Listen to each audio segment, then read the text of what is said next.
자, 이게 이제 두 번째 후반에 항상 기숙사 준비를, 조경기에서 준비를 하는 데 있어서는 1년을 계획을 세우셔야 돼요. 그러니까 전반과 후반에 동시에 계획을 세우시고 준비를 하는 거고, 안타깝게 전반에 안 되신 분들은 이제 마무리인 5월 시험을 대비하시면 됩니다. 그래서 처음 하신 분들이 많으니까 특히 오늘 1교시 수업을 잘 들으셔야 돼요. 자, 기숙사는요,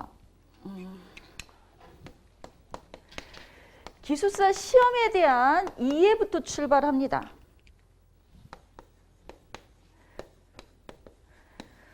기사 시험하고 완전 다른 시험이라는 걸 아셔야 돼요. 기숙사는 1교시부터 4교시까지 진행이 되는데 매 교시마다 100분입니다, 여러분. 100분이고 1교시는 단답이고 2, 3, 4가 논술형으로 진행이 돼요. 그러니까 아침 9시부터 한 5시 30분까지 정도 이렇게 진행이 될 거예요. 중간중간 쉬는 시간이 있으면서.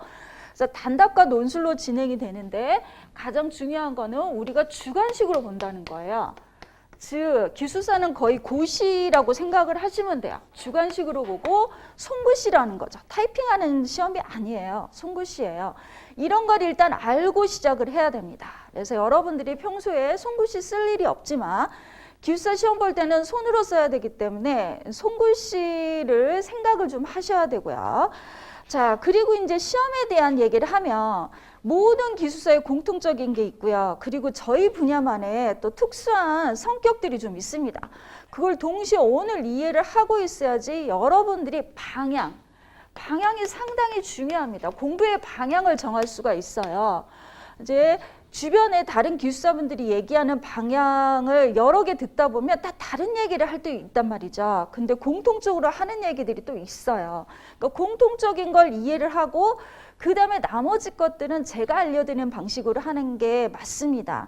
이유는 이게 바뀝니다. 출제 요원이 바뀌기 때문에 출제 요원에 따라서 시험 문제 유형도 바뀌고요. 채점의 기준도 달라집니다. 그리고 합격률이 매번 달라지는데 최근에 한 3, 4년 동안은 합격률이 높은 편이에요. 그러니까 작년, 재작년부터 갑자기 합격률이 높아졌어요. 그러니까 재작년 같은 경우 24% 정도였는데 기숙사, 조경기숙사 생긴 이래로 단 한 번도 그 정도 퍼센트로 뽑은 적이 없어요. 그러니까 그때 처음으로 그렇게 많이 뽑았단 말이죠. 그리고 작년에는 9% 정도였어요. 그러니까 10% 정도이고 올해도 대략 전후반 합쳐서 10에서 15% 정도, 20%까지는 넘을 것 같지는 않고요. 그리고 그래서 이번에는 10%, 8에서 10% 정도라고 생각을 하면 10명이 채 안 뽑힐 거라는 생각이 듭니다. 그렇지만 응시생이 많지가 않기 때문에 전후반 합쳐서 그렇게 많은 응시생은 아닙니다. 그래서 이 얘기는 왜 이런 걸 생각을 해야 되느냐? 채점의 기준들이 달라지기 때문이에요. 합격률이 낮다는 얘기는 한 3%대면 여러분들이 요구하는 답지의 수준이 상당히 높아야 돼요. 기본 이론은 기본이고 그리고 그 다음에 뭐 차별화라든지 남들하고 다른 어떤 성격이 있는 답지들을 요구한다라는 거죠. 근데 그런 건 아니기 때문에 일단은 좀 부담은 덜하지만 그렇지만 일단 조경은요 다른 기숙사들하고 다른 점들은 건축만 해도 설계와 시공이 분리되어 있죠. 근데 우리는 합쳐져 있습니다. 근데 일을 하는 거 보면 설계하는 사람들은 계속 설계만 하지 시공 쪽은 안 한단 말이죠. 근데 문제는 둘 다 섞여서 나온다는 거예요. 그래서 계획 설계 하신 분들은 시공 관리도 하셔야 되고 또한 이론에서 역사가 있어요. 조경사. 이런 내용들이 안 나오느냐? 나온다라는 거예요. 그래서 여러분들이 이론, 공부로 메꿔줘야 될 것들도 상당해요. 여러분이 실무로 나오는 문제들이 나와서 선택을 했으면 당연히 고득점이 나옵니다. 논술을 풀 때. 실무했던 문제들은 금방 채점위원들이 알아봐요. 아, 이 친구가 이 일을 해봤구나. 그러면 고득점을 줍니다. 이유는 기숙사는요. 실무 경력이 오래된 사람을 뽑고 싶어 하는 거고요. 근데 이걸로만 해결이 안 돼요. 특정한 실무만 하다 보니까 골고루 다 알고 있는 전반적인 내용을 알고 있어야 되기 때문에 이론도 갖춰야 된다는 거예요. 그래서 이거는 당연히 공부로 메꾸셔야 되는 거예요. 공부로. 그래서 그걸 기억을 하셔야 돼요. 아, 실무와 이론이다. 그래서 실무의 경험이 기숙사 시험하고 유사한 실무를 좀 해오셨다면 상당히 유리한 면이 있습니다. 그러니까 여러분이 출발점이 다 달라요. 그걸 알고 시작을 해야 돼요. 그러니까 처음부터 나의 출발선이 어느 정도 있는지 기억을 해서 거기에 맞춰서 전략을 세워서 공부를 하셔야 됩니다. 내 실무가 기숙사 시험 문제를 쓱 보면 내가 해봤던 실무보하고 전혀 다른 문제들이 계속 나오고 있네? 그럼 여러분 공부를 더 많이 해야 돼. 이론을 메꿔야 되는 거예요. 근데 그렇지 않고 알 법한 거네, 실무에서 다 해봤어. 그러면 이론을 해야 될 양이 좀 주는 거죠. 이렇게 생각을 하시면 됩니다. 자, 그러면 이제 불합격시키는 시험이고 오답은 있지만 정답은 없다라고 얘기하는 거는 주관식이기 때문에 그래요. 채점의 기준들이 계속 달라진다라는 거죠. 위원에 따라 달라집니다. 위원에 따라 달라져요. 물론 모범 답안이 있어요. 채점을 할 때 문제를 출제를 하면 모범 답안을 같이 첨부하게 되어 있거든요. 그래서 그걸 보고 채점을 하십니다. 그래서 뭐 채점하신 분들이 자기 분야 아닌 거를 채점을 할 수 있다라고 생각을 하셔야 돼요. 그건 모범 답안 보고 하는 거예요. 하지만 자기 분야이면 들여다봤을 때 분야에서 실무에서 했던 내용들이 여러분이 들어가게 된다면 당연히 고득점이 나올 수밖에 없습니다. 이렇게 이해를 하시면 되겠습니다. 자, 두 번째는 평소에 업무와 직결된다. 이건 실무자를 뽑고자 하기 때문에요. 자, 실무자 중에서 경력이 사업 책임 기술사가 될 수 있는 사람, 그 정도 수준. 직급을 한번 염두에 두세요. 직급이 최소 과장은 돼야 돼요. 자, 대리는 좀 불리해요. 사실은. 대리는. 이 이유가 문제점을 파악하고 대안을 제시할 수 있는 사람, 사업에 책임을 질 수 있는 사람을 뽑고자 하는 게 위원님들의 생각입니다. 그렇지만 필기라는 게 알 수가 없거든요. 필기가 뭐 내가 공부를 해서 메꿔서 문제점 파악하는 거나 대안 제시하는 거를 공부로 메꿀 수도 있다라는 거죠. 그래서 그런 전략들을 갖고 일단 시작을 하셔야 돼. 어느 정도 수준에 있는 사람을 위원님들이 원하는지 일단 파악을 하고 내가 뭐가 부족한지를 빨리 캐치를 해서 그걸 보완한다고 생각하시면 됩니다. 그래서 이런 전략들이 일단 필요하고, 그리고 세 번째는 기술사전의 접근, 지금 말씀드린 그 내용이에요. 문제점을 파악하고 그에 대한 대안 제시를 할 수 있는 사람이 되어야 된다라고 생각하시면 됩니다. 자, 이 얘기는 문제 풀 때도 그렇게 하셔야 된다는 얘기예요. 모든 문제를 볼 때 이 문제를 왜 냈을까? 의도를 파악을 하셔야 돼요. 이건 실무에서 이런 문제들이 워낙 많았기 때문에 냈구나라고 생각을 하셔야 된다는 거예요. 그러니까 현재 많이 하고 있는 사업들 있죠. 그게 나오는 거예요. 올해 보면 도시숲 사업 엄청 많이 하니까 도수숲은 나온 거고, 민간 조성 사업 많이 하니까 그게 나오는 거고, 이렇게 나온다고 보시면 됩니다. 그러니까 현재 하고 있는 사업들은 대략 여러분들이 그 사업을 해본 적이 없더라도 정리를 하셔야 됩니다. 그리고 사업과 관련했는 문제들은 이론으로 나오는 거예요. 이론서, 우리 교재, 학교에서 배웠던 거, 뭐 이런 것들, 이런 걸 가지고 한다고 생각하시면 되겠습니다. 자, 그리고 네 번째, 이제 시작은요, 넓게 시작하셔야 돼요. 공부는 넓게. 그리고 그 다음이 깊게로 가는 거예요. 자, 이유는 여러분이 전문 용어, 키워드 전문 용어 단어를 이제 단답형에서 문제가 나왔는데 모르는 거야. 모르는 게 지나치게 많으면 점수가 아주 낮게 나옵니다. 자, 전반 시험이 단답이 어려웠어요. 여러분, 이번 시험 문제 사실은 전반에 어려웠어요. 그래서 합격생들이 합격자는 많지만 전부 다 합격할 거라고 생각한 사람 아무도 없습니다. 저희 수강생들이 연락이 왔는데 다 떨어질 줄 알았는데 붙었다는 얘기를 해요. 그 얘기는 단답이 어려웠다는 얘기는 단답 점수가 아무리 애를 써도 높지 않다는 거예요. 아마도 180 넘은 사람 거의 없을 거예요. 합격자 중에서. 문제가 어려웠어요. 정해진 답을 요구하는 거고, 그리고 이론, 생전 이론서에서 본 적이 없는 거, 한 번도 출제 안 된 문제들도 나왔거든요. 그러니까 제가 이거는 출제된 적 없으니까 일단 넘기겠습니다라는 것들이 있었어요. 근데 그게 나왔어요. 어떻게 알고 그거를 찾아서 냈는지 싶을 정도로. 그러면 다음부터는 이제 봐야 된다는 얘기예요. 한 번 출제되면 그 다음은 보셔야 되는 거예요. 근데 기출에서 안 나왔다는 얘기는 기술사로서 그게 중요하지 않기 때문에 안 내는 건데, 아마도 출제위원이 기술사 시험을 봤으면서 조금 오래 공부해서 뭐가 기출문제이고 대략을 아는 사람들이 있었다라는 생각이 들어요. 그래서 뭐가 시험 문제 안 나오는지를 대략 아니까 그런 문제를 내시는 거예요. 원래 시험 문제를 낼 때 공단에서 기준을 준다고 얘기를 합니다. 그래서 겹치지 않는 문제들을 몇 프로 내고 기출문제 변형을 내고 뭐 이런 식으로 한다고 얘기를 해요. 근데 그 겹치지 않는 문제 찾기 쉽지 않은데 그렇게 하셨더라고요. 이렇게 생각하시면 됩니다. 자, 그래서 넓게 하라는 얘기는 모르는 용어 없애라는 얘기이기 때문에 단답 문제를 대응을. 실제 이번에 단답이 상당히 어려웠고 논술은 풀만 했어요. 논술은.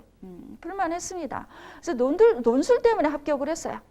논술들이 다 어느 정도 나왔는데 단지 논술이 점수가 그냥 평범한 점수가 나왔느냐 아니면 고득점이 나왔느냐.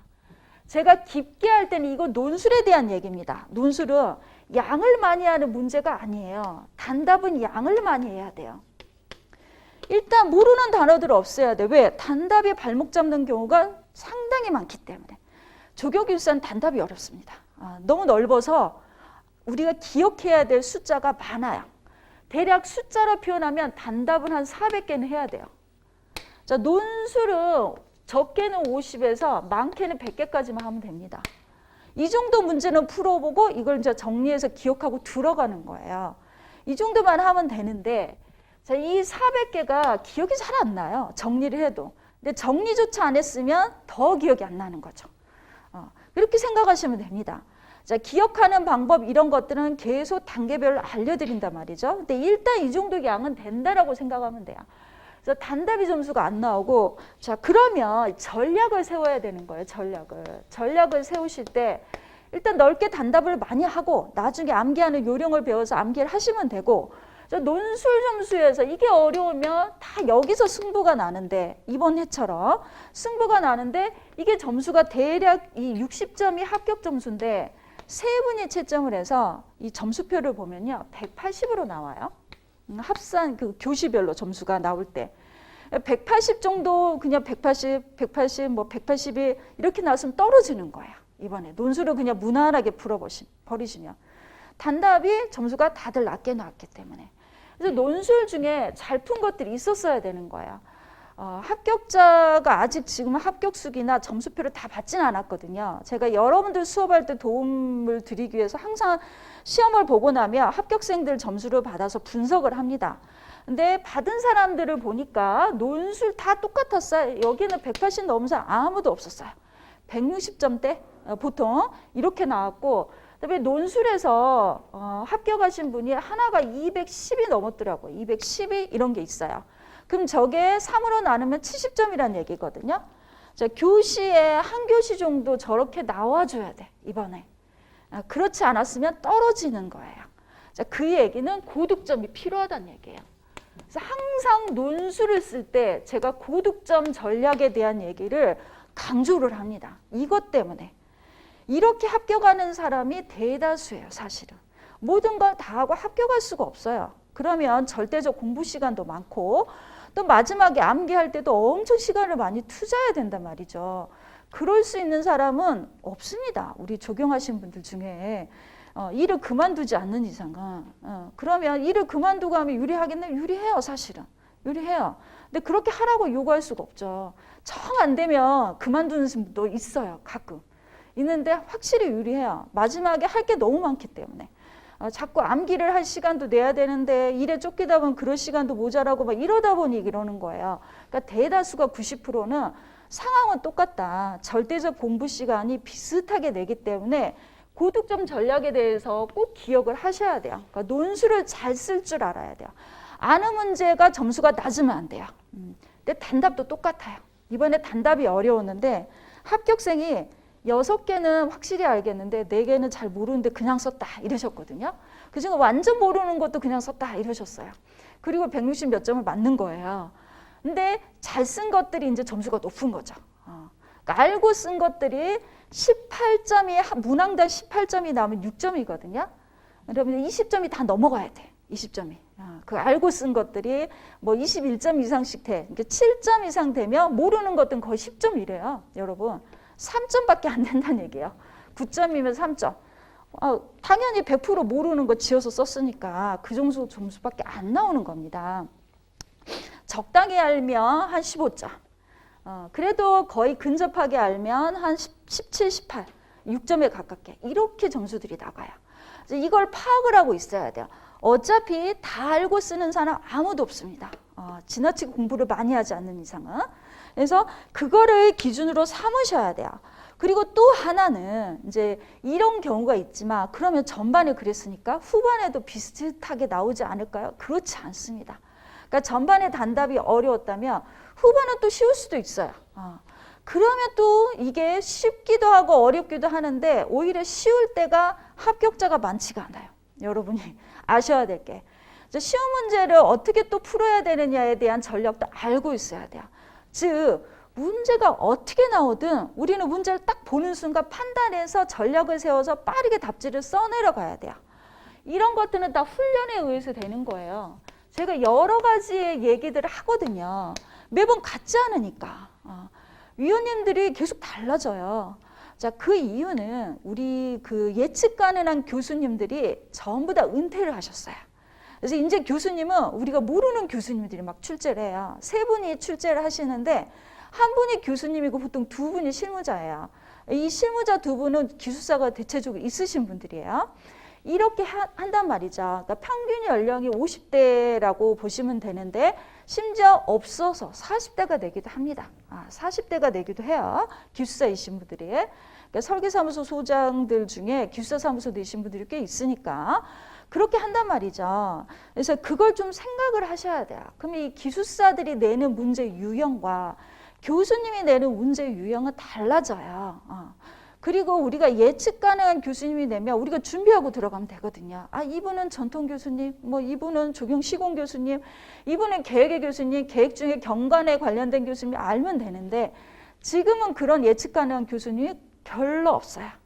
있긴 있는데 이제 나중에 본 수업 진행되면 얘기는 할 거예요. 어떤 교수님은 아직 출제를 하기 때문에 이런 거는 일단 준비하고 들어가자 이런 얘기를 할 거란 말이죠. 이제 그런 걸 생각을 하고 준비를 해야 된다는 거예요. 몇 년 전만 해도 은퇴를 안 하셨기 때문에 예측 가능한 교수님들이 됐거든요.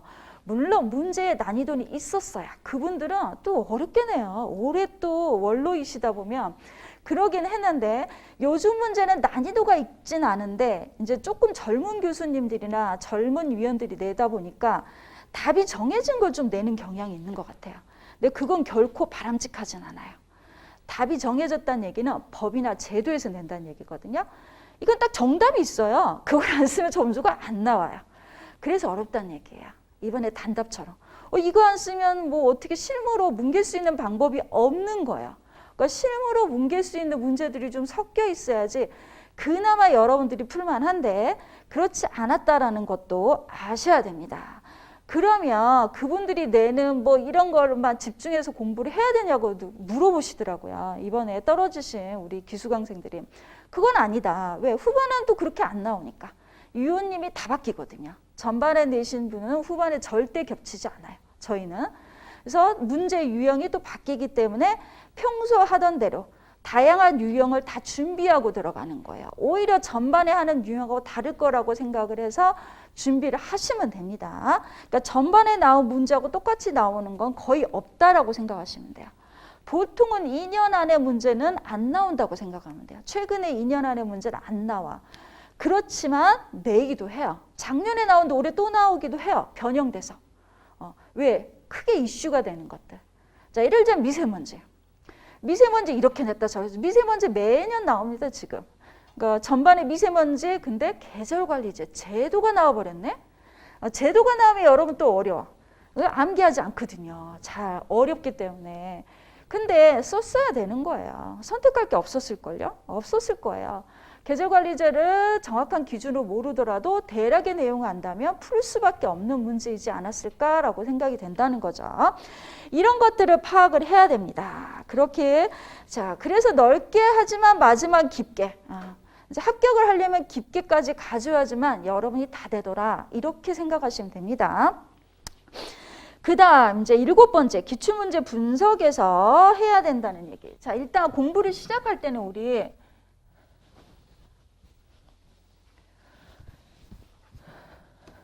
시작은요. 어떤 문제가 나왔는지를 알아야 돼요. 어떤 문제가. 근데 그건 다 기출문제에서 있어요. 기출문제 중에 1회 때부터는 제가 정리하지 않았어요. 너무 많아서. 자, 오늘 복사는 안 해드렸지만 등록을 하게 되면요. 홈페이지에 들어가서 조경 들어가서 자료실이 있습니다. 거기서 자료를 출력하셔야 돼요, 여러분. 제가 목요일 밤이나 또는 늦으면 월요일 한 오전 10시까지는 자료를 제가 직접 올리거든요. 올리면 이제 점심시간 이후든지 이때 다운을 받아가서 가지고 오시면 됩니다. 오늘은 첫날이기 때문에 이렇게 복사를 해드린 거고, 두 번째 날부터는 이제 그걸 보셔야 되는데, 지금 안 해드린 게 이게 이런 게 있을 거예요. 기출문제 분석한 자료 63회부터 정리했습니다. 63회부터 해가지고 정리했고, 그 전에도 있었는데 하지 않은 거예요. 63회부터 123회 이 직전까지 해서 과목과 키워드별로 제가 다 문제를 구분했어요. 단답과 논술로. 이걸 일단 출력을 하셔야 돼요. 자, 이 문제를 보고 우리가 파악을 하는 거라서 파악을 하는 겁니다. 대략 어떤 문제들이 나왔고, 그리고 알아야 될 키워드는 뭘까? 자, 일단 이걸 보는 요령은 일단 출력을 해서요, 봐야 되거든요. 이거를 알면 좋겠으나 다 풀어볼 수 없어요. 문제가 얼마나 많은데. 이 중에서 제가 풀어봐야 된다는 문제를 숙제로 드리는 겁니다, 여러분. 숙제로 드리는 것만 푸시는 거고, 이거는 그냥 단어에 익숙해지기 위해서 그냥 들여다보는 거예요.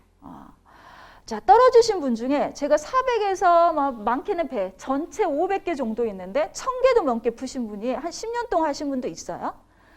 그런 길을 가시면 안 돼요, 여러분. 많이 풀었는데 답이 이상해. 아마 이렇게 돼버리면 안 됩니다. 그러니까 적정한 양, 사실 최대가 500이지 이번에 4개월 준비하고 붙으신 분이 계신데, 그분은 이렇게 봤더니 430 정도 되더라고요. 단답이 한 380, 논술이 한 60, 70 정도 하셨더라고요. 그것도 다 숙제에서. 그러니까 숙제의 퍼센트를 보니까 제가 내준 숙제에 단답 한 8, 90, 논술은 60% 풀고 합격을 하셨어요. 자, 그렇게 생각하면 돼요, 여러분도. 그렇게 생각하면 돼요. 단지 이 문제는 그 정도 양인데 400에서 500 사이인데 이걸 어떻게 풀고 그 다음에 어느 시기에 어떤 식으로 암기를 또 어느 시기에 어떻게 훈련을 하고, 이런 과정들을 지켜주셔야지만 빠르게 합격을 합니다. 저 지름길로 가셔야지 자꾸 돌아가시면 안 돼. 이렇게 가고 저렇게 가고 이러다 보면 오래 걸려요. 자, 2년이 최대의 기간이라고 저는 보여집니다. 2년 해버리면요, 이제 사람들이 이제 집중이 안 돼요. 이제 이상한 생각들이 들고 이렇게 된다는 거죠. 그래서 그 안에 일단은 붙어야 돼요. 1년 안에 붙으면 좋긴 하겠으나 이건 정말 하라는 대로 잘 가는 사람들 얘기고, 근데 그런 사람들이 워낙 많아졌어요. 많아졌기 때문에 가능성이 없진 않아요. 그 제가 어느 단계 되면 붙겠습니다라는 분들이 있어요. 처음 시험 보는데도. 그분들은 의심하지만 진짜 붙어요. 확신을 주는 사람들은 숙제와 테스트와 이런 것들을 다 보는 거예요. 근데 100% 확신을 주는 사람이 있고, 또 합격권에 왔는데 확신은 안 들지만 이 안에서 붙을 것 같다라는 그룹이 있거든요. 근데 그 중에 누가 붙는 거예요, 그 중에. 근데 이번에는 확신을 주는 사람 별로 많지 않았고요. 딱 한 명만 확신이 줬고요. 나머지 분들은 와 있는데 이제 좀 애매하다고 생각을 했더니 아니나 다를까 이런 결과가 나오더라고요, 진짜로. 제가 예상한 거 거의 맞았어요. 근데 그 중에 이분이 되고 저분이 되고 등수를 항상 매기거든요. 원래 성적순이 아니라고 하지만 전 등수를 매겨요. 여러분들께서 이분 1등, 그 다음 2등. 근데 여기까지는 100%인데 여기 아래는 위험한데? 이러면서 생각을 하거든요. 근데 그 중에 2등이 안 되고 9등, 10등이 되기도 하고 이래요. 합격권에 와 있는데 이걸 어떻게 전략을 세워서 마지막에 정리하느냐도 상당히 중요하고, 또 하나는 본인의 실무가 어떤 거였는지, 또는 그날 컨디션 관리. 자, 보통요 1교시가 어렵죠. 그럼 다들 멘탈이 흔들흔들해요. 그래서 2교시에 나간 사람 생겨요, 시험장에. 자, 그리고 2교시 끝나면 또 나갑니다. 또 줄어요. 자, 4교시에 우르르르 나가요. 이제 포기하고 가는 거죠. 자, 우리 학원 수강생은 절대 그러시면 안 돼요. 몰라도 어떻게든 다 쓰셔야 돼. 4교시까지 버티는 거를 할 줄 알아야지 여러분은 또 100% 떨어졌다고 하더라도 붙을 수가 있다는 거예요. 이번처럼 많이 뽑으면 딱 그 경우예요. 4교시에 막 난리나게 답지를 쓴다든지 시간 관리 못한다든지 막 이래서 4개 풀어야 돼 3개 푼다든지 막 이런 사람들이 생긴다는 거죠. 그러면 사교시 때문에 100% 떨어져요. 어떤 분들은 막 나가도 그래 저분 나가도 난 최선을 다해서 풀어야지 그리고 붙는 거예요. 그것 때문에 4교시까지 일단 버텨라. 이렇게 얘기를 하거든요. 1교시 어려우면 다 어려워요. 제가 단언컨대 제가 알려주지 않는 거는 나머지 사람도 다 몰라요. 제가 굉장히 많은 얘기를 합니다. 그래서 너무 많이 알려주는 거 아니에요? 막 이렇게 얘기해요. 양이 너무 많다. 근데 그 정도는 해야지 그나마 이게 좁아지기 때문이에요. 생각보다 너무 많아요. 조경은 너무 넓고 그래서 여기서 나올지 저기서 나올지 어떨 때는 한 군데에서 대거 나와버린단 말이죠. 그럼 여러분이 취약한 걸 갖고 계시면 딱 떨어져요. 다른 건 다 준비했는데 내가 요거 하나 준비 못했네. 하필이면 그게 대거 나와버렸네. 이럴 수 있다라는 거죠. 제가 시험 볼 때부터 강의하는 그 과정에서 계속 보면서 느끼는 게 그거였거든요. 그래서 여러분이 올해 꼭 붙고 싶다면 다 준비를 일단은 하시는 거예요. 근데 그게 많다라는 거죠. 생각보다 많아요. 적지는 않아요. 자, 그렇다면 시간으로 계산을 해보면요. 시간으로 계산을 해보면 예전에는요. 3시간을 뭐 2년을 하라고 얘기를 했어요. 제가 공부할 시전에. 하루 3시간 2년 이러더라고요. 그래서 저는 그러면 되는 줄 알고 진짜로 저도 3시간 했어요. 일하면서 3시간 했는데 하나도 안 늘어요. 3시간 하면 이해되기 전에 몇 문제 못 따라보니까 한 3개월 단위로 학원 수업들이 보통 진행되잖아요. 근데 이해가 안 되는 거예요. 그래서 이건 좀 아닌데 싶어서 제가 2배를 늘렸어요. 그 다음에 6시간을 했거든요. 하루에. 실무를 좀 조정을 해가지고 이때부터 뭔가 쌓이더라고요. 그래서 저는요. 6시간 해야 된다고 얘기를 해요. 여러분에게. 이렇게 해서 이렇게 하는 거 별로 안 좋고요. 차라리 이렇게 해서 1년 안에 붙는 게 훨씬 빠릅니다. 자, 그 얘기는 스케줄 관리 하셔야 돼요. 여러분이. 그래서 이걸로 조정하지 않으면 내가 이 시간을 못 내는데 3시간 생각하고 오셔서 퇴근하고 하면 8시부터 뭐 11시, 12시 이렇게 계획을 세우시면 안 된다는 얘기예요. 7시부터 12시까지 한다 또는 뭐 1시까지 한다 이런 식으로 계획을 세우셔야 돼요. 이렇게. 그렇게 세워야지만 그게 가능해요. 그리고 이 시간은 숙제를 하는 시간이야. 답지를 쓰는 시간이야. 자료를 찾거나 이거는 업무 과정에서 다 다운받아 놔야 돼요. 내가 오늘 이 문제 풀어야 돼. 제가 숙제를 1일차, 2일차, 3일차 나면 숙제 풀어야 돼. 자료는 다 출력해서 찾아놓고 그거를 들고 어딘가를 가야 돼. 혼자 쓸 수 있는 장소로 가서 쓰는 거예요. 자, 근데 이게 쉽지 않아요. 우리 칼퇴근하는 회사 별로 없잖아요. 들쑥날쑥하죠. 10시까지 야근하시는 분도 하도 많아가지고 그래서 그걸 감안해서 자, 최소는 4시간이라고 얘기해요. 이거는 안 될 것 같고 이 정도는 해야 돼. 이유는 전후반 30분은 집중이 안 돼서 그래요. 전후반. 이 업무에서 딱 바꾸려고 하면 전화 오고 막 이래서 30분 다 날아가고 집중할 수 있는 시간이 3시간은 돼야 되기 때문에 최소한 4시간을 해라고 제가 얘기를 하거든요. 정 안 되면 새벽에 일찍 일어나서 한번 해보세요. 그렇게 하신 분들 생각보다 많아요. 특히 시공 쪽에 계신 분은 밖에 많이 다니다 몸이 움직이면요. 머리가 조금 회전이 안 돼요. 저녁에. 그럴 경우는 차라리 주무시고 아침 새벽에 하는 게 머리가 좀 회전이 잘 됩니다. 그래서 4시 반에 일어나신 분들이 생각보다 많아요. 기초 공부하면서. 그래서 오전에 한 3시간 정도 하고 업무를 시작을 하게 되면 그럼 부담이 줄잖아요. 저녁에는 조금만 해도 되니까. 이렇게 하는 방법도 있습니다. 그래서 여러분들이 절대 시간을 염두에 두시면 됩니다. 자, 이보다 더 많이 하시면 당연히 속도가 붙죠. 당연히 붙습니다. 그리고 공휴일을 뭐 약속 있다고 뭘 하는 거 있을 수 없는 얘기예요, 여러분. 일단 다행스럽게 어떤 분들은 코로나 때문에 술자리도 없고 그래서 공부하는 게 좀 유리합니다. 이러셨어요. 거절하기 쉽다. 다행인지 뭔지 알 수는 없으나 어찌됐든 그런 시간들을 꼭 내셔야 된다는 거 반드시 기억을 하셔야 됩니다. 그래서 이렇게 가시고 그런데 지금 여러분들이 이렇게 해가지고 처음이신 분들은 야 그러면은 5월 시험을 붙기는 쉽지는 않겠다 이렇게 생각을 하셔야 돼요. 쉽지는 않아요. 해보세요. 여러분 숙제를 보면 잘 가고 있는지 제가 판단을 하거든요. 그래서 5월에 시작했는데 그치만 그 전에 혼자 대충 해가지고 시험을 한 번이라도 보신 분들이죠. 한두 번. 그리고 학원에 이번에 오신 분들이라면 가능성이 있을 수도 있어요. 근데 아예 시험을 본 적이 한 번도 없으면 쉽지는 않아요. 시험에 대한 이해라는 게 필요하기 때문에 이렇게 생각을 하시면 되겠습니다. 자, 그리고 공부 방법. 자, 일단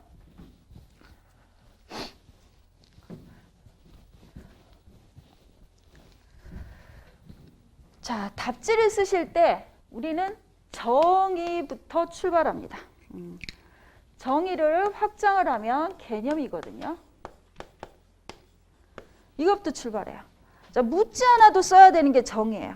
그래서 무조건 단어 던지면 뭐뭐라 해가지고 정의를 내릴 수 있어야 돼요. 모든 문제는 그래야 돼요. 정의가 없어? 그럼 답이 없는 거예요. 이렇게 생각하시면 돼요. 정의는 기본이다. 모든 문제는 정의는 기본인데 이 정의를 여러분 머릿속에 있는 대충 언어로 쓰시면 절대 안 돼요. 법에 있는 거, 법적 정의. 이게 첫 번째. 법에 있는 내용으로 해서 법을 들여다봐야 돼요. 그 단어가 있는 법을. 그걸 가지고 쓰는 거예요. 두 번째는 책, 이론서. 자, 우리 조경 교재들 학회에서 발간한 거 있죠. 조경학회에서 발간한 책들을 제가 요약을 해서 이론서로 놓는 거예요. 사실은 저 이론서를 충실하게 보시면 돼요. 그 단행본 다 찾아보려면 어디에 뭐가 있는지 여러분 모르잖아요. 그래서 그중에 기숙사 문제 필요한 것만 저 안에 넣어놨어요. 그래서 이론에서 냈다, 책에서 냈다 그러면 제 이론서에 다 있어요. 한번 펼쳐보면 있네 다 이러시거든요. 이번에도 그랬다라는 거죠. 그래서 이론서를 보시면 돼요. 이론은 압축한 거예요. 거의 10분의 1밖에 안 될걸요. 한 10권 이상을 본 거니까. 그리고 이론서에 없는 것도 있어요. 조경학회가 발간한 책이 너무 오래됐는데 아직 개정을 안 한 것도 있거든요. 그런 것들은 뭐 논문을 넣는다든지 뭐 다른 것들을 넣기도 했어요. 제가 몇 권의 책을 어떤 과목은 특히 뭐 조경사, 한국조경작가로 이런 데들은 몇 권의 책을 논문이나 이런 데서 했단 말이죠. 그리고 새로 발간된 책이 있다? 그러면 거기에 있는 걸 들여다봐야 돼요. 자, 시공학 책, 조경시공학, 조경관리학은 새로 개정이 됐습니다. 신자가 붙어가지고 자, 그 책을 보면 됩니다. 사실은 옛날 책이 아니라 자, 그 책에서 단답이 나올 거야 안 나올 거야?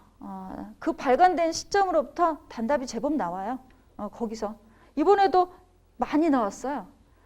조경시공학, 조경관리학 이거는 그 새로 발간한 책에 있는 내용들이 나왔더라는 거죠. 물론 그 내용을 꼭 봐야지 100% 붙느냐 그런 건 아니지만 그래도 여러분이 찾아야 돼. 답지를 정리할 때 어느 책에 근거하고 있는지 알아야지 답을 정리할 수 있잖아요. 그렇죠? 이 자료를 봐야 되는 거예요. 왜? 정의는 특히나 자료를 안 보고 마음대로 쓰면 단답이 점수가 안 나와요. 단답이 첫 번째로 점수가 안 나오는 건 여러분이 정의를 내 마음대로 쓰기 때문에 그러는 거예요. 기억을 해야 되는 거예요. 즉 암기할 거라는 얘기예요. 정의. 그리고 세 번째가 시사적인 문제는 사전적 정의를 하는 거예요. 근데 많지는 않은데 시사 문제들이 있어요. 그거는 검색을 하는 거야. 자, 검색은요. 일단 네이버에서 검색을 하세요. 자, 다음은 좀 덜 걸려요. 네이버가 좀 더 전문 정보, 논문이라든지 자료, 뭐 이런 것들이 걸립니다. 그리고 마지막에는 구글을 보세요. 자, 구글은 마지막에 보라고 하는 이유가 자료가 너무 걸려서 그중에 어떤 게 좋은 자료인지 찾다가 시간 다 가거든요. 자료 찾는 시간을 줄여야 됩니다, 여러분. 그래서 그러는 거예요. 어차피 똑같은 시간을 공부한다면 자료 찾는 시간을 줄여가지고 하는 거다. 자, 정의는 이걸로 하는 거다. 이걸 기억을 하셔야 돼요. 자, 그 다음에는 답지를 쓸 때 키워드 중심이다. 이걸 또 기억을 해야 돼요. 자, 풀어서 얘기하면 키워드라는 건 전문 용어입니다. 전문 용어예요. 키워드, 단어, 어휘력. 여러분이 풀어 쓰는 일반적인 단어가 아니라 교수님이나 책에서 쓰는 거, 압축된 단어들, 문어적인 단어들을 암기해야 돼요. 그래서 쓸 법한 것들. 키워드를 가지고 이 문제의 정의를 낼 때 정의를 쓰더라도 거기에는 핵심 단어들이 있어요. 뭐 3개, 4개씩 들어있거든요. 그걸 암기를 해야 돼. 왜? 채점할 때는 키워드로 채점합니다. 읽지 않아요. 전체를 다 읽고 내용을 이해를 하고 하는 게 아니고요. 제목과 키워드 중심으로 채점을 합니다. 이걸 알아야 돼요. 그걸 알고 그에 맞춰서 답지를 쓰셔야 되는 거예요. 자, 학원을 오지 않고 하시는 분들의 특징은 그냥 문장으로 써요. 이렇게 형식이 없이. 그러니까 자꾸 떨어지는 거예요. 문장으로 쓰면 채점을 할 때 피곤하거든. 단어를 못 찾아요. 채점하신 분이. 이 키워드를 찾아야 되는데. 그래서 문장을 쓰는 게 아니에요. 번호책에 가서 단어 위주로 써야지 채점하신 분이 빠르게 찾을 수가 있거든요. 이렇게 기준으로 생각을 하시면 됩니다. 정의와 키워드는 암기할 사항인가? 암기할 사항이에요. 정의와 키워드를 암기를 어떤 식으로 하는지 시기에 따라서 제가 알려드릴 거예요. 그걸 일단 알고 계시고, 자, 그리고 이제 전략을 세워야 되겠죠. 모든 걸 다 할 수 없으니 내가 자신 있는 거를 더 잘하는 게 방법이 있어요. 자, 어떤 분들은 조경사를 싫어해. 그래서 동양조경사, 그거 어떻게 한자어 이런 걸 암기합니까? 이럴 수 있어요. 서양조경사, 현대조경사로 암기하기도 싫고 재미도 없고 이럴 수 있어요. 자, 그런데 그렇다는 얘기는 실무자들이, 제가 느끼기엔 실무자들이 조경사를 별로 안 좋아하는 것 같아. 그렇다는 생각이 들어요. 그래서 이론으로 무장을 할 거면 조경사를 좀 공부를 하면 도움이 돼. 자, 이번에 창독구 문제가 나왔죠. 천연기념물. 자, 그 문제 제가 엄청 강조하거든요. 강조해서, 자, 궁궐조경의 시작이고, 그 중에 경복궁, 1순위, 2순위 창독궁, 그걸 암기를 해라. 이건 동양조경사의 출발이다라고 얘기를 했단 말이죠. 그래서 그것만이라도 막 딸딸딸 암기하고 들어가서 그걸 고득점을 맞았으면 붙을 수 있었다는 거죠. 그 문제 푸셨는데 점수가 거의 60점 근처 나와야 돼.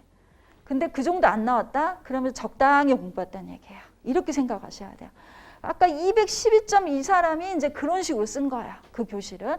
제가 항상 강조하는 몇 가지 팁들이 있거든요. 근데 이론으로 무장할 때 제가 강조하는 거는 동양조경사예요. 동양조경사 풀면 점수를 잘 줍니다, 여러분. 교수님들이, 위원님들이. 왜? 실무자는 동양조경사 암기하기 싫은데 이만큼이나 암기했어? 뭐 한자어들이 이렇게나 많이 알아? 문헌을 이렇게 많이 알아? 그러면 점수가 높게 나가는 거예요. 이렇게 생각하시면 돼. 그거 굉장히 쉬운 문제거든요. 동양조경사 공부한 사람 입장에서는. 근데 그걸 잘 써서 되게 높은 점수를 맞아야 된다는 거 생각을 하셔야 돼요. 자, 그 얘기는 내가 자신 있는 과목을 2-3개는 정해야 돼. 자, 2-3개 과목을 정하세요. 조경사를 하셔도 되고 뭘 하셔도 돼. 내가 계획 설계를 하는데 계획 설계 무조건 다 풀어야지. 이런 것들이 있어야 되는 거예요. 그래서 2-3개 과목을 전략 과목으로 정해서 이거는 말씀드리다시피 200점, 70점 근처가 나와야 돼. 고득점이 나와야 된다는 얘기예요. 이 전략이. 우리가 8개 과목으로 하거든요. 8개 과목 중에 2-3개는 정하셔야 돼요. 그렇죠? 그렇게 해서 전략 과목을 가고 이 문제 나오면 내가 100% 다 푼다. 고득점 맞아야지. 그럼 나머지 문제는 그냥 무난하게 쓰는 거예요. 그리고 약점도 있단 말이죠. 자신 없는 거. 설계하는 사람 관리 문제 풀려면 쥐난다고 얘기를 해요. 병충해. 너무 힘들어요. 막 이렇거든요. 그런 것들이 있습니다. 그러면 그거는 기존에 나왔던 것 중에 기본이면서 중요한 건 일단 정리하고 가는 거야. 이번에 나온 하자처럼. 하자는 매번 중요하기 때문에 유형만 바꿔서 하자 문제가 나온단 말이죠. 근데 내가 계획 설계라고 하자를 작정하고 정리하고 공부를 안 하고 가면 턱없이 점수가 나올 수밖에 없어요. 선택할 수 있는 문제가 많지는 않으니까. 그렇게 생각을 하시면 돼요. 그래서 이런 거는 작정하고 정리를 해야 돼. 제가 이거는 기본이니까 일단은 다 정리해서 암기하세요라고 찍는 것들이 있거든요. 그건 하고 그 다음에 다른 걸 하는 거예요. 그래서 약점이 되는 건 60점 근처를 최선을 다해서 맞아줘야 된다는 거예요. 과목이.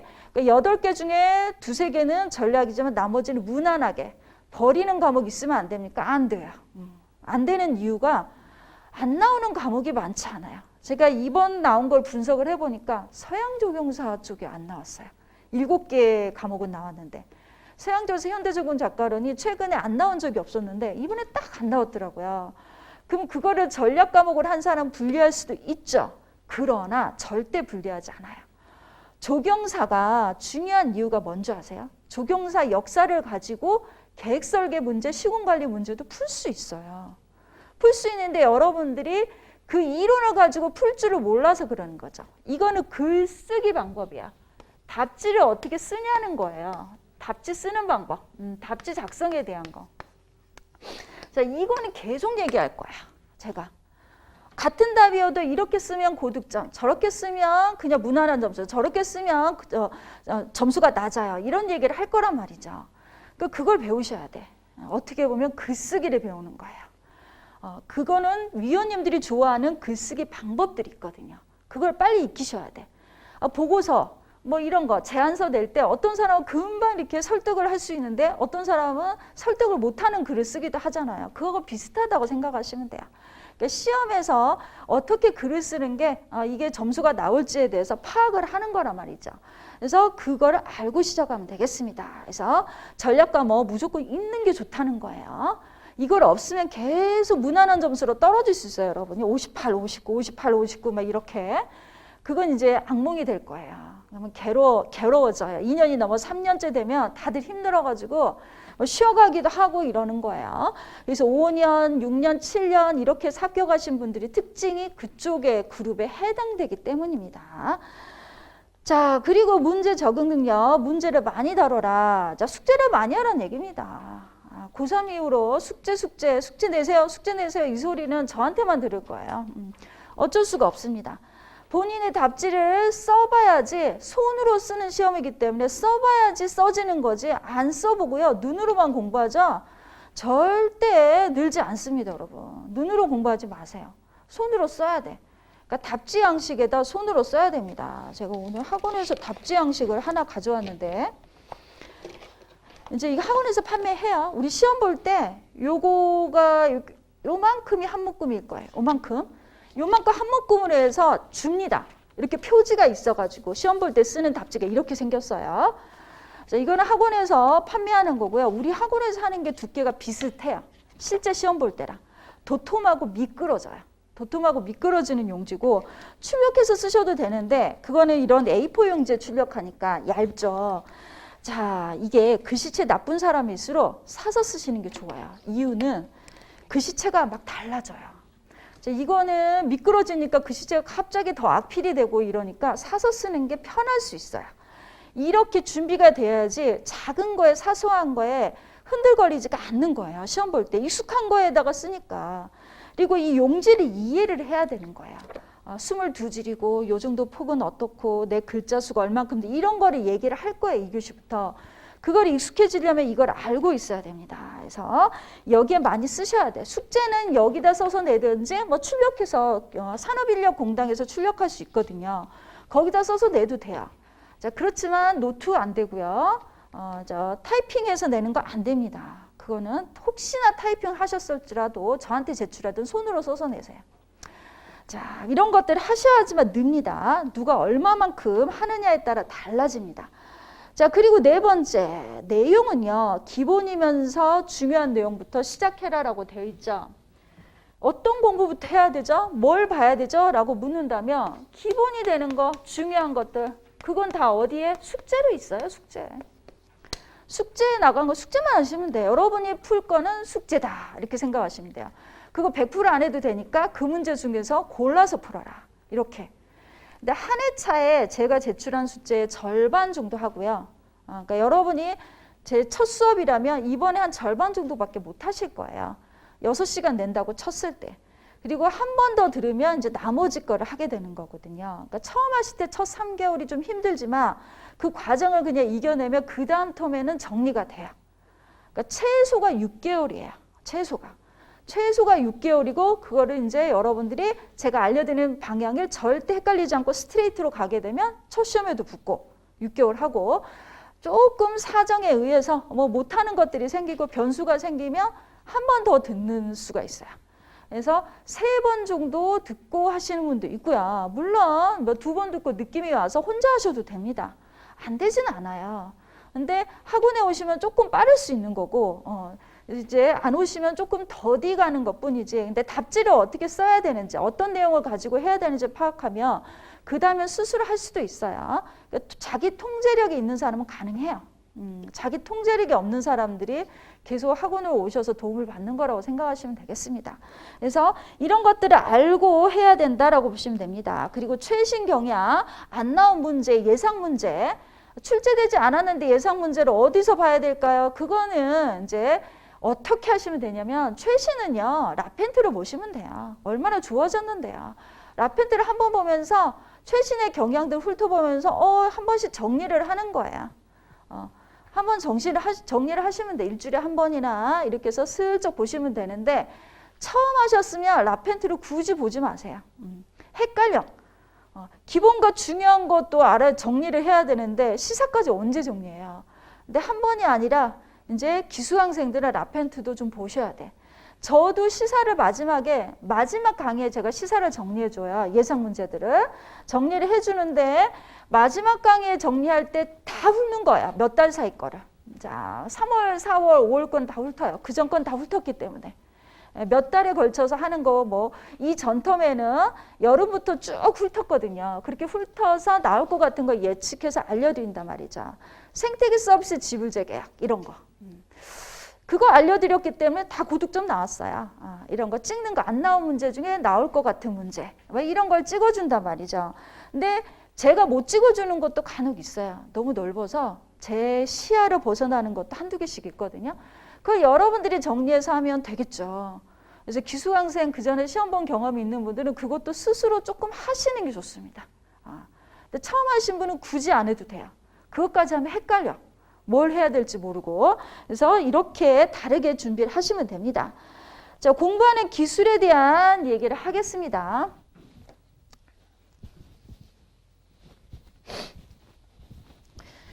여기 보면 3에서 6개월 이런 걸 하는 이유가 자, 학원 수업이 3개월 단위로 하니까 6개월 정도는 해야지 최소한의 이론은 정리가 된다. 그러니까 학원에 2텀 정도 들으면 최소한의 이론은 정리가 된다 보는 거예요. 그리고 이제 시험을 보기 위해서는 숙제만 하면 되는 겁니까?가 아니죠. 자, 숙제를 하고 그 다음에 암기를 하는 건데 이 암기는 요약 노트를 만들면서 하는 거예요.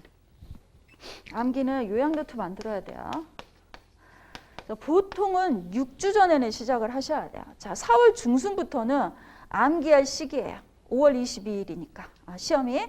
근데 그렇게 되는데 자, 그거는 이제 보통 사람들. 자, 암기를 하기 위한 시기가 보통 그 정도이지만 내가 너무 바빠. 5월에 일이 너무 스케줄이 많아서 남들 암기할 때 암기할 시간을 많이 낼 수 없다라고 생각하신 분. 지금부터 3개월 일정을 다 짜야 되거든요. 근데 그러신 분들은 일찍 시사 가셔야 돼요. 4월부터는 하셔야 돼. 그래서 숙제와 암기를 동시에 하셔야 되는 거예요. 자, 기수강생은 처음부터 암기하셔도 괜찮아요. 단지 이 3개월이란 기간에서 몇 번 암기하냐는 거죠. 3개월에 몇 번 암기를 해줘야 돼요? 라는 거예요. 자, 최소한 3번이에요. 최소한. 자, 이 중에 2달까지는 한 번은 최소한. 이 중에 2개월은 한 번 최소한이고요. 즉 3, 4월까지는 한 번은 요약해서 암기를 하셔야 돼요. 본인이 한 숙제들을. 그리고 그 다음에 한 달 남겨놓고 2번을 보셔야 돼. 이게 최소 횟수예요. 근데 이것도 내가 3번 봐도 기억이 안 납니다. 이러시는 분이 있어요. 자, 보통 제가 얘기하는 게 연령으로 얘기합니다. 자, 30대는요. 3번이면 될 겁니다.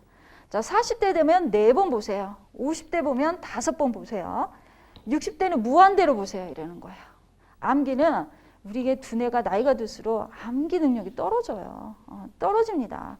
이 횟수를 대략 기억을 하면 돼요. 그러면 그걸 어디 해야 되냐? 한 달 남겨놓고 2번을 보는 거는 똑같은데 요 기간이 달라지는 거예요. 요때 한 번 정리하느냐, 2번 정리하느냐, 3번 정리하느냐 이렇게 생각하시면 돼요. 그래서 암기가 죽어도 안 돼요. 그러면 50대 그러면 남들보다 2번 더 해. 이렇게 생각하시거든요. 자, 60대 합격을 못하는 게 아니라 하세요. 이분들의 특징은 뭐냐면요. 이제 은퇴를 하셨으니까 아침에 9시까지 도서관을 가. 그러니까 하루 종일 공부를 하시는데 일단 시작을 본인이 한 숙제를 암기부터 하고 그 다음에 새로운 걸 하세요. 그럼 이분들 무한대로 암기하는 거예요. 그러니까 붙는 거예요. 그래서 무한대라고 제가 얘기하는 거예요. 안 붙는 게 아니라 무한대로 암기해. 오히려 60대가 암기를 더 잘해요. 무한대로 암기했기 때문에. 테스트를 해보면 이런 것까지 암기하셨어요? 제가 묻거든요. 계속 그냥 매번 매일매일 본인이 이게 익숙해지는 거죠. 그러니까 반복을 하셔야 돼요. 이런 계획이 없으면 안 돼요. 머리는 다 비슷비슷해요. 비슷비슷한데 그것 때문에 안 되는 거예요. 반복에 의해서 해야 된다라는 거를 일정 관리를 갖고 시작을 해야 돼요. 자, 요양노트에서 암기할 것. 암기할 건 정의와 키워드예요. 그 내용들 요양노트 알려드릴 때, 그래서 제가 알려드린 게 4월 초쯤에 알려드릴 거예요. 4월 중순부터 하셔도 되는 사람이 있으나 4월 초에 알려드려야지 여러분들이 늦지 않을 수 있어요. 시간이 많지 않으니까. 그 전에는 일단은 숙제를 좀 하시고, 또 제가 공부 시간을 정말 못 낸다라는 분은 처음부터 하라고 얘기하는 수도 있어요. 제가 처음부터 요양노트를 저 3번을 봐야 되는데 처음부터 해야죠. 그럼 요양노트를 3번을 봐야 되면 잘 여러분들이 생각하셔야 돼요. 아, 내가 남들보다 한 번 암기하는 게 아니라 3번을 암기해야지. 그럼 처음부터 요양노트도 같이 하셔야 돼요. 기수강생들은 잘 들으세요. 그러니까 처음부터 암기도 하고. 자, 그리고 그 다음에 해야 될 것들이 무엇인지 보겠습니다. 암기를 하는데, 자, 우리가 처음에는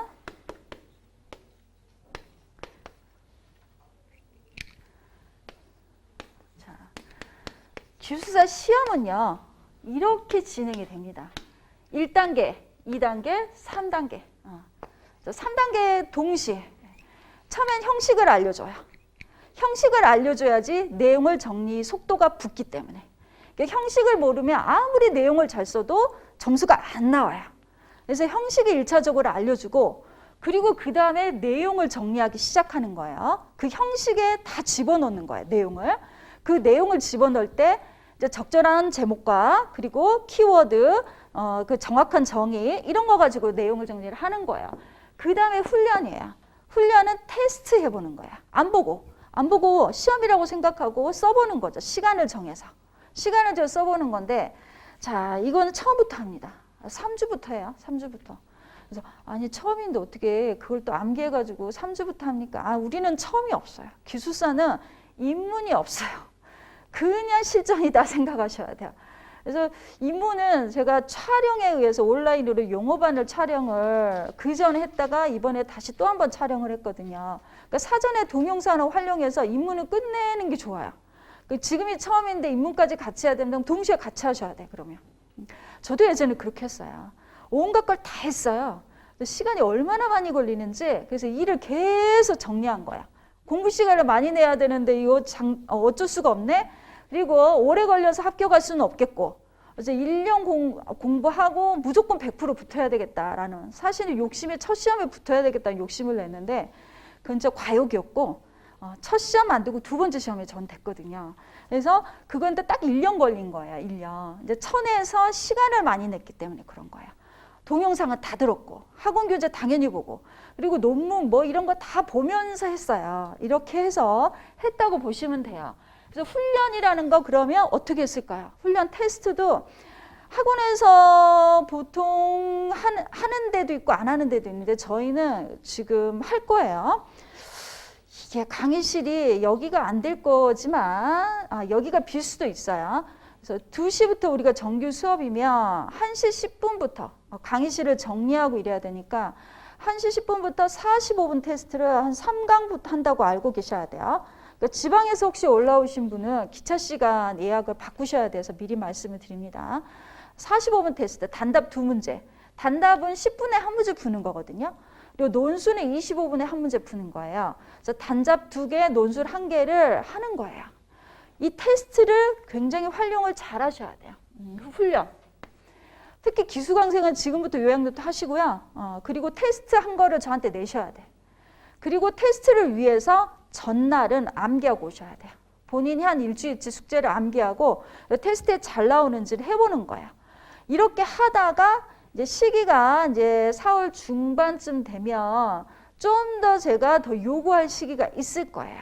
이제 그때 되면 스터디를 짜가지고 그 안에서 단톡방 만들어가지고 테스트를 또 시키거든요. 그럼 일주일에 한 번이 아니라 학원에서 외에 한 2번이 더 추가되는 거예요, 테스트가. 그리고 마지막에는 100분 테스트라는 걸 하시는 게 좋아요. 실제 시험에서는 100분을 보니까.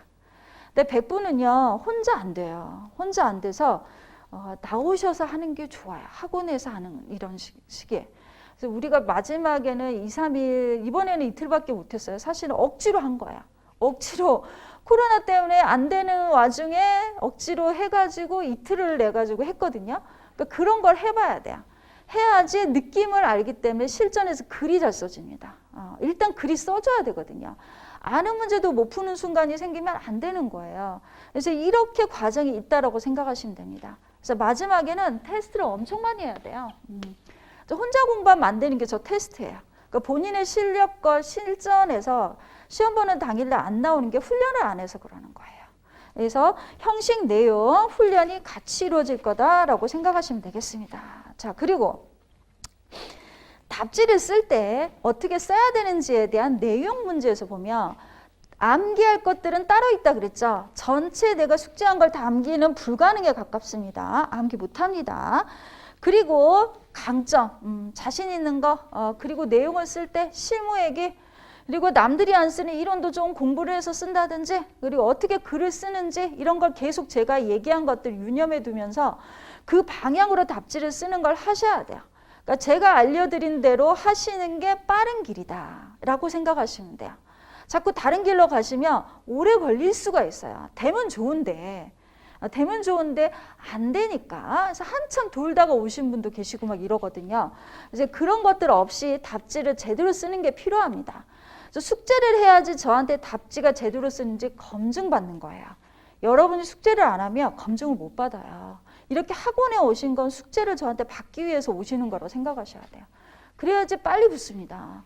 안 돼서 해도 안 돼서 오셔가지고 훈련받아서 되신 분도 생각보다 많아요. 그래서 그 내용들을 알고 계시면 되겠습니다. 자, 그리고 어떻게 쓰느냐에 대해서 가독성 얘기를 한단 말이죠. 가독성이 높아야 된다라고 얘기하는 거 2교시에 이제 형식부터 알려드릴 거예요. 가독성 때문에 형식을 알려드리는 거예요.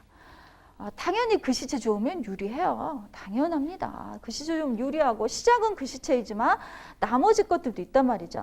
그래서 가독성 높이는 거 일단 이해를 하고 내용으로 된 현장 경험 쓰는 것들 뭐 이런 것들이 있습니다. 글씨체 얘기 제가 2교시 할 거니까 조금 속도를 내서 얘기를 하는 거예요. 문제에서 얘기하지 않았으나 써야 될 것들도 있어요. 어떻게 쓰는지에 대한 얘기도 또 할 거예요. 내용은 기본, 중요한, 차별화 이렇게 얘기했죠. 차별화가 있으면 고득점, 없으면 무난한 점수 이렇게 생각하면 돼요. 6점 근처 나오는 사람은 그냥 무난하게 썼다는 얘기고 7점이 나오면 좀 다르게 쓴 게 있다는 얘기예요. 뭐 이런 것들이라고 생각하시면 되겠습니다. 자, 그리고 그 아래 스터디. 자, 스터디는요 처음부터 하면 좋지 않아요. 여러분 스터디를 잘못하면요 오래 시간만 걸리고 답지가 이상해져서 오히려 점수가 안 나와요. 나는 잘 풀었는데 왜 이렇게 점수가 안 나와요? 그런 분들이 은근히 많습니다. 잘못 정리를 해서 그래요. 그러니까 처음부터 스터디를 하면 안 되고 시기가 되면 하시는 거예요. 그러니까 논술을 조금 내 시야가 좁기 때문에 다른 분야에 계신 분들, 나는 계획설계면 시공이나 감리 쪽 계신 분하고 같이 있으면 그쪽 얘기를 들을 수가 있잖아요. 그래서 그것 때문에 스터디를 하는 거라고 생각하시면 됩니다, 여러분. 자, 그리고 이제 나머지 것들은 이제 공부를 하는 내용들, 일반적인 내용들이에요. 그래서 복습, 예습, 뭐 이런 거. 특히나 6번째 항목인 체력에 대한 얘기를 제가 강조를 하는 게 생각보다 공부를 안 하다가 하면요, 체력이 딸려요, 여러분. 중간에 그동안은 제가 체력이 약한 줄 몰랐는데 공부를 하다 보니까 몸이 좀 망가집니다 이런 얘기를 하는데 그거를 주의하셔야 돼요. 처음부터 준비하셔야 돼요. 특히 어깨가 좀 아파요.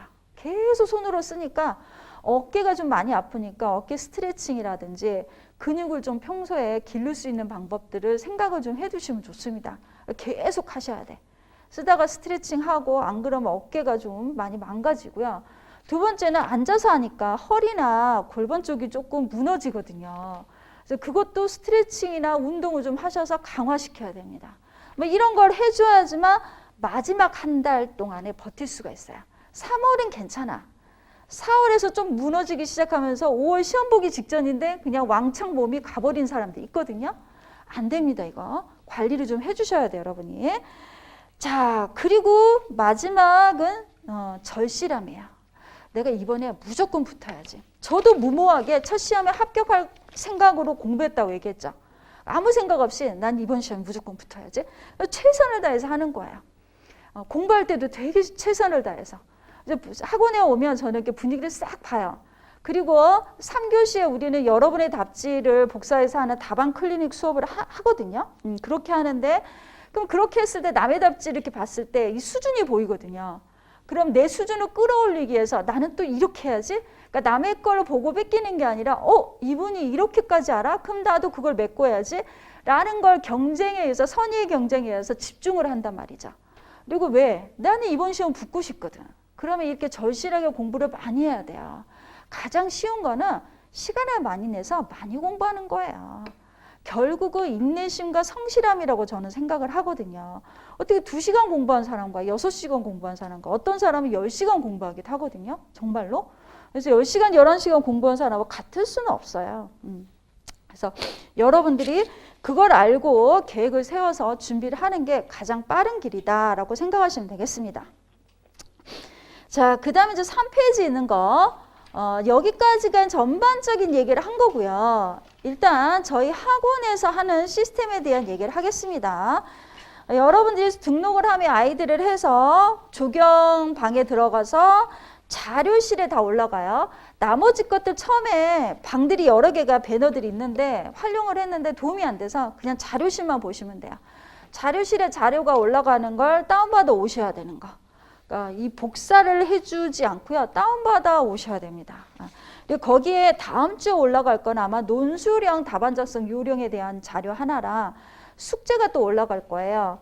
자, 숙제를 되도록이면 다운받아 오시면 좋을 것 같아요. 이유는 논술을 어떻게 써야 되는지 논술 자료 얘기를 가끔 물어보세요. 그래서 제가 되도록이면 수업의 마지막에 이 논술은 어떤 자료, 제 책 이론서, 뭐 어디, 그리고 무슨 책 이런 얘기를 좀 해드리거든요. 저는 다 봤기 때문에 어디에 자료가 있는지 대략 다 합니다. 다 봐서. 공부도 공부지만 강의하면서 욕심이 많아서 없는 책이 없거든요. 그래서 그러는 거야. 그래서 그런 얘기를 해드릴 거니까 둘 다 다운받아서 오시면 되고 또 그거 종이가 좀 아까운데 싶으면 뭐 패드라든지 뭐 핸드폰으로 눈이 시력이 좋으시면 핸드폰으로 보셔도 돼요. 지금 저 같은 경우 시력이 나빠서 다 출력해서 봅니다. 이렇게 그렇지 않으면 잘 안 보여요. 글씨 크기도 키워서 보고 이렇게 생각을 하면 됩니다. 자, 그리고 숙제 매번 제출해 줘야 돼요. 일단 1차 목표는 숙제를 많이 하자. 이렇게 생각하면 돼요. 그리고 제가 체크해 주면 다음 주에 그걸 반영해서 숙제하자. 이렇게 생각하시면 돼요. 딴 거 없습니다. 숙제를 제대로 해. 그리고 체크받은 내용들 다시 해. 제대로 반영해서. 이런 것만 지켜주시면 돼요. 그러다 보면 어느 순간 실력이 올라와 있어요. 자, 그리고 강의 내용, 교재, 제 교재 이론서, 문제풀이지를 최대한 활용해 주세요. 이게 1차 봐야 될 책이에요. 제 교재 안에 생각보다 많은 게 들어가 있어요. 다들 이거 어디서 했어요? 제가 오래 걸려서 작성을 했으니까. 첫 수 조경기술사 할 때 1년 걸쳐서 작성을 했고요. 이번에 개정하면서 6개월, 9개월 걸렸거든요. 개정하면서. 그렇기 때문에 여러분들이 다른 자료 보는 것보다 여기에 시험 문제에 나올 것들은 대략 다 들어가 있어요. 그리고 개정을 제가 한 3년 단위로 한 번씩 개정을 합니다. 근데 이번엔 좀 빨라질 수 있어요. 이게 조금 빨라질 것 같아요. 책이 너무 빨리빨리 팔려서 개정을 해야 되는데 어차피 개정할 거 내용을 좀 보완을 하면 여러분에게 도움이 되니까 그래서 좀 추가해서 필요한 것들을 더 넣을 생각입니다. 그래서 이렇게 하시면 되고 이론서 문제풀이집 1차적으로 봐라 라고 보시면 되겠습니다. 그리고 힘이 들 때마다 합격수기라든지 좋은 글을 보면 좀 마인드 컨트롤이 돼요. 남들이 어떻게 공부했지? 기간은 얼만큼? 문제는 어떻게 썼지? 문제 뭐 선택은 어땠지? 친절하신 분은 본인이 몇 문제 했고 이제 올려드릴 거거든요. 이번에 합격자 수기들을. 그러면 친절하신 분은 그걸 다 일일이 써놨어요. 어떤 문제를 선택해서 어떻게 풀었고 이거는 확실히 아는 거, 이거 모르는데 어떤 식으로 썼고 이렇게 쓰는 사람이 있으면 다음 공부하는 사람에게 굉장히 좋죠. 그래서 여러분들이 합격을 해도 나중에 합격 수기를 저한테 제출해 주셔야 돼요. 다음 남은 사람을 위해서 뭔가 해주고 가야지. 합격 수기 뭐 분석할 수 있게. 본인만 합격하고 끝이 아닙니다, 여러분. 그래서 그런 것들을 해야지만 면접 특강을 들을 수가 있습니다. 우리가 면접까지 제가 해드리기 때문에 면접도요, 저한테 듣는 게 좋습니다. 면접 내보단 떨어진 사람이 있었어요, 작년에. 별로 없거든요, 사실은. 근데 나름 해가지고 떨어지셨다는 얘기를 제가 들었거든요. 주변에서. 들었는데 그런 분들의 특징들이 있어요. 면접을 너무 글도 그렇지만 필기도 그렇고 면접도 그렇고 누군가의 경험 얘기를 하면 겸허하게 들어서 그 방향으로 하시면 좋아요. 근데 오로지 내 주관이 너무 뚜렷해서 마이웨이로 가시면 이제 안 되는 수도 있어요. 되면 좋은데 안 되는 수도 있으니까 이왕이면 피해 가서 하라는 대로 하면 좋겠죠. 가장 그게 쉬운 것 같아요. 알려주는 그 전에 했던 사람들이 알려준 그 길로 가는 게 낫지 내가 왜 그걸 개척을 해요. 빨리 하고 취득해서 그 다음에 활용을 하시면 되잖아요. 그래서 면접 특강 있을 때는 그걸 하시면 되고 일단 필기는 어떻게 해야 되는지만 집중하면 되겠죠. 자, 그리고 숙제할 때 제목에 대한 얘기를 할 거예요. 2교시에 얘기해 줄 겁니다. 제목을 어떻게 써야 되고 뭐 어떤 형식으로 써야 되고 이거에 대한 얘기라면 그대로 숙제를 해오시면 되고요. 자, 강의 활용에 대한 얘기 4페이지 보면 강의 전, 중, 후 이 일반적인 얘기예요. 일반적인 얘기지만 자, 필요한 것들 이 펜 얘기 막 이런 거는 들으셔야 돼. 펜, 도구. 자, 우리가 시험을 볼 때 시작은 기숙사 펜을 준비하는 거예요. 저는 이 젤펜 씁니다. 자, 우리 기숙사 펜은요, 젤펜이 있고 볼펜이 있어요. 젤펜은 일반적으로 에너겔을 많이 쓰시고요. 그리고 볼펜은 제트스트림 씁니다. 자, 그리고 두께는 0.7 이상. 무조건 0.7 이상. 이유는 글씨가 커야 되고요. 진해야 되거든요. 자, 제트스트림 썼는데 0.7이 좀 글씨가 좀 흐리고 잘 안 된다. 그럼 1.0도 있어요. 제트스트림 이거는 0.7밖에 없을 거야 아마. 그래서 그런데 0.7, 1.0, 1.2도 있는데 1.2까지는 쓰진 않고요. 1.0까지 쓰시는 분들이 있으니까 그걸로 해서 선택하시면 됩니다. 그래서 펜을 일단 결정을 하시고 그 다음에는 시간을 재서 하기 때문에 타이머 있어야 돼요. 시험장에 원래 시계가 걸려있는 데들이 일반적이지만 없을 수도 있어요. 그러니까 나름 시계를 체크를 해야 되는데 자, 예전에는 그냥 전자시계 가져가도 됐어요. 그런데 이 전자시계 수험생들 있잖아요. 5,000원 하는 거. 그거 가져가도 됐는데 그게 안 되는 시험장도 있대요. 아날로그 시계 있죠. 바늘 있는 거. 그걸로만 해야 된다는 시험장도 있으니까 꼭 시계는 2개 들고 가세요. 그리고 무조건 시간 재서 푸셔야 돼요. 그 요령도 알려드릴 거예요. 시간을 안 재면 이제 알고도 풀기도 하고요. 이런 현상들이 생겨요. 시간 관리가 출발이거든요. 훈련하면서 알려드릴 거예요. 테스트에 대한 얘기를 할 때. 그래서 그걸 알고 하셔야 됩니다. 그 2가지가 기본이에요. 기숙사 펜, 타이머 이런 거. 그리고 수업만 듣고 잊어버릴 수 있죠. 반복해서 공부를 해야 되니까 녹음해서 들으셔도 되고 아니면 저희 학원은 동영상이 있으니까 동영상을 추가 신청을 해서 하셔도 되고 그건 여러분이 알아서 하시면 됩니다.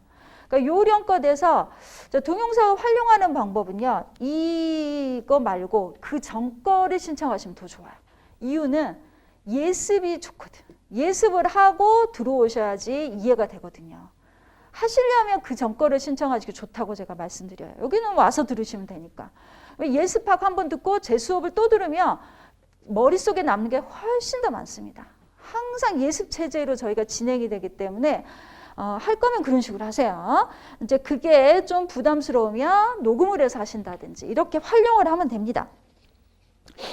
자, 그리고 이제 강의 교재 얘기. 교재는 사셔야 됩니다, 여러분. 맨 필요하니까. 다른 분한테 넘겨받아도 돼요. 근데 한번 개정이 됐으니까 개정된 거 2019년에 발행된 걸로 있으셔야 돼요. 내용이 많이 조금 추가가 돼가지고 보기가 불편할 거예요. 그 전 걸 갖고 계시면. 자, 숙제 시 유의사항. 숙제는 어떻게 해야 되는지에 대한은 2교시에 얘기를 할 겁니다. 2교시부터 얘기를 하고 가독성, 형식 뭐 이런 거는 얘기할 거니까 한번 쓱 보시면 되고. 자, 처음 하신 분은 지금까지 한 얘기를 항상 유념해 하셔야 돼요. 이게 제일 중요한 얘기예요. 자, 그리고 스케줄 보면 우리가 5월 9일까지 해서 끝나죠. 시험 보기 전에 2주 전에 끝나는 거예요. 그리고 그 다음 주에 아마도 학원에서 200분 테스트에서 하는 그 수업이 진행이 될 거예요. 그 다음 주에 직전 일주일 전에 하는 거라 보시면 돼요. 그런 게 있습니다. 그거는 이제 별도로 신청하신 분들에게만 하는 겁니다. 자, 그리고 여러분이 보셔야 될 게, 그 다음 이제 시험 정보에서 퍼센트 한번 볼까요? 이걸 보면 느낌이 와요. 검정 현아, 이거 보세요. 자, 작년에 157명이 응시했고, 16명이었고, 10%예요, 10%. 자, 10%가 보면 그 전해에는 23%죠. 20몇 명, 31명이 붙었어요. 어마어마하게 붙었죠. 자, 이거는 쭉 보세요. 아래로 퍼센트. 한 번도 없었죠. 한 번도. 사실은 10%도 없었어요. 쭉 보면 초창기에 원래 많이 뽑는데 6.8, 8.3, 8.4 이 정도죠. 그러니까 5에서 한 8% 정도 초반에 하다가 한 몇 년 하다가 갑자기 2008년에 1.7%로 뚝 떨어졌잖아요. 그리고 그 다음에 한 3%가 한 몇 년간 유지되다가 이렇게 됐죠. 뭐 이런 것들 보시면 돼요. 그래서 최근에 이게 7%대 하다가 지금 2년 정도는 10, 20% 이랬단 말이죠. 그래서 8에서 10%라고 일단은 생각하시면 될 것 같아요. 후반에는 전반에 많이 뽑았으니까. 그러니까 합쳐서 15% 되지 않을까 싶어요. 너무 차이가 나버리면 민원이 많이 들어와서 공단에서 뭐 그렇게 막 2~3명 뽑는다든지. 제가 시험 볼 때만 해도 한 번 2명 뽑으면 한 번 막 10명 뽑고 막 이랬거든요. 그런 말들이 그렇게 많았어요, 민원이. 근데 왜 골고루 안 뽑고 뭐 이렇게 되느냐, 불리하게. 그래서 비슷하게 하는데 진짜 운이 좋으면 후반에도 15명 이렇게 뽑을 수도 있어요. 20명까지도. 20 몇 % 될 수도 있어요. 위원님 마음이에요, 이거는. 채점하신 위원님들 마음이라서. 근데 그거는 가정하시면 안 돼. 일반적인 8에서 10이라고 생각을 하고 8에서 10명 생각을 했을 때 이렇게 생각하시면 돼요. 그러니까 답지를 어떻게 운을 생각하지 마시고 일단은 운도 준비를 된 사람에게만 돌아가는 거니까 이렇게 준비를 하시면 되겠습니다. 자, 그래서 대략 퍼센트가 이렇구나. 지금 시기가 나쁜 시기는 아니구나 라고 생각하시면 됩니다. 자, 여기까지가 1교시에서 얘기한 내용이고요. 그리고 이제 잠시 10분, 15분 쉬었다가 2교시에는 답안 작성의 기본 형식을 볼 거예요. 이제 형식에 대한 얘기를 할 겁니다. 이 자료. 이제 복사물 혹시 안 받으신 분은 데스크에서 받으셔야 돼요. 늦게 들어오신 분이 계셔서 얘기하는 겁니다. 자, 잠시 쉬었다가 이제 2교시 수업